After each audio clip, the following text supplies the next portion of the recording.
Bagaimana Pancasila mendasari pembangunan ilmu-ilmu lainnya? Apa itu ilmu? Kata ilmu berasal dari bahasa Arab yaitu alima yang berarti pengetahuan. Pemakaian kata ini dalam bahasa Indonesia adalah dengan menyebutnya dengan istilah science. Secara etimologis, pengetahuan berasal dari kata bahasa Inggris yaitu knowledge. Bisa diartikan juga pengetahuan adalah kepercayaan yang benar. Dengan demikian, pengetahuan merupakan hasil proses dari usaha manusia untuk tahu. Pada dasarnya, pengetahuan itu berbeda dengan ilmu.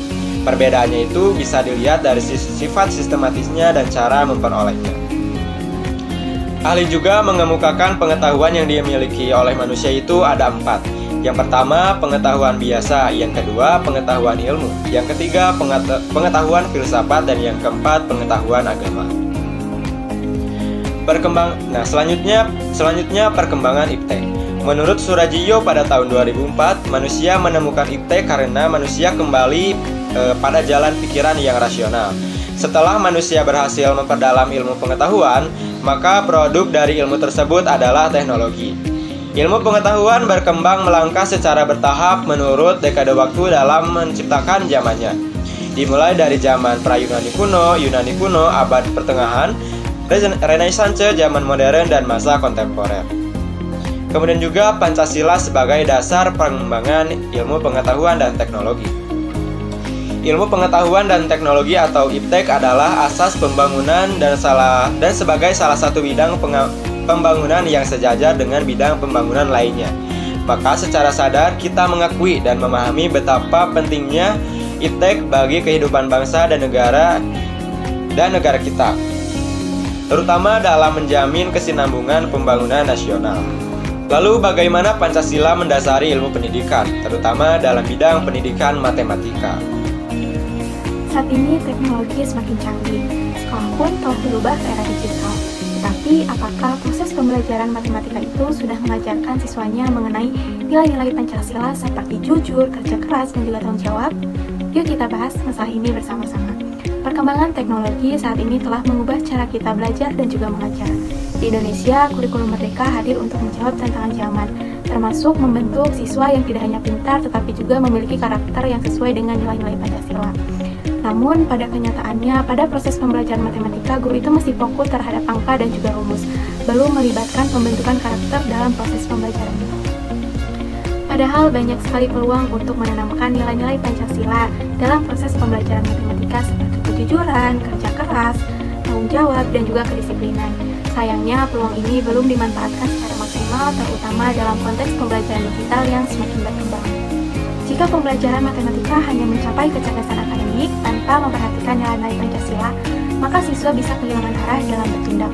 Kemudian, teknologi yang seharusnya membantu bisa disalahgunakan ketika tidak dibarengi dengan karakter yang kuat. Selain teknologi yang disalahgunakan, kurikulum Merdeka pun akan kehilangan maknanya jika tidak benar-benar membentuk siswa yang pintar dan juga siswa yang berkarakter sesuai dengan nilai-nilai Pancasila.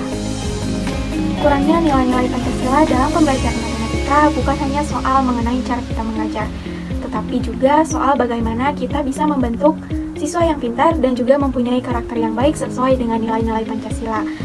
Dari permasalahan tadi mengenai kurangnya nilai-nilai Pancasila dalam proses pembelajaran matematika, mari kita berubah dari sekarang supaya pembelajaran matematika itu bisa lebih bermakna dan juga selaras dengan nilai-nilai Pancasila yang ada di Indonesia.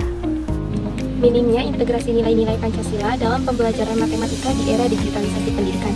Yang pertama, ilmu dan pengetahuan, yaitu matematika sebagai ilmu yang syarat nilai. Maka secara tradisional, matematika seringkali diposisikan sebagai ilmu yang netral dan bebas nilai. Nah, pandangan ini muncul karena matematika dianggap hanya berisi angka, simbol, rumus, dan juga logika semata.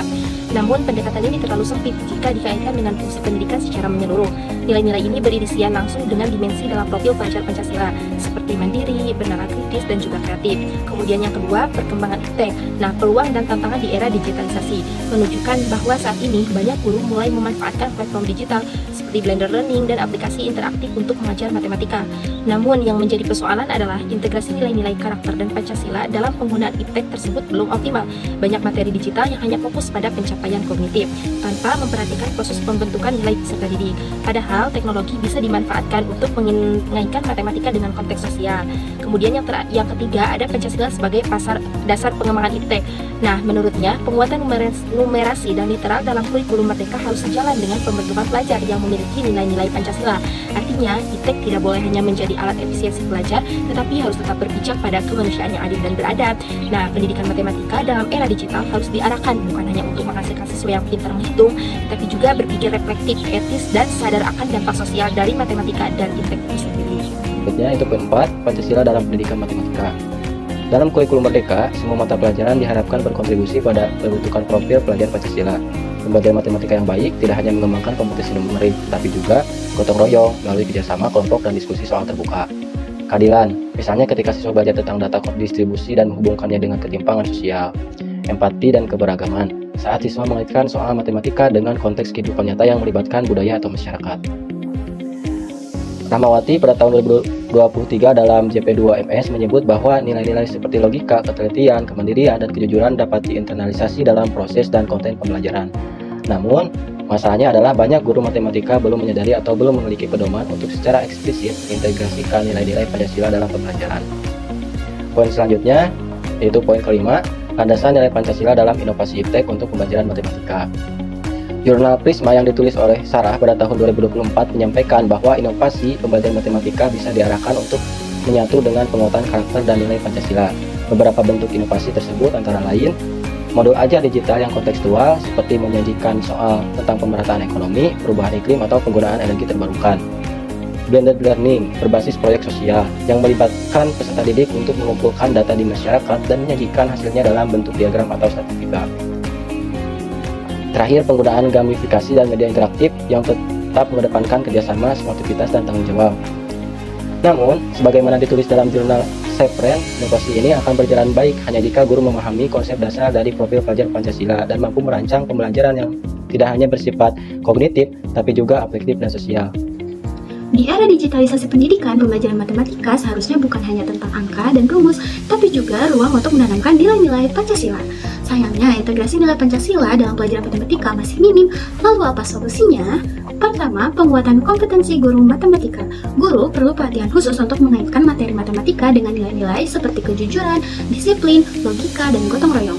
Contohnya, soal statistika bisa dikaitkan dengan analisis distribusi bantuan sosial yang mencerminkan nilai keadilan dan empati.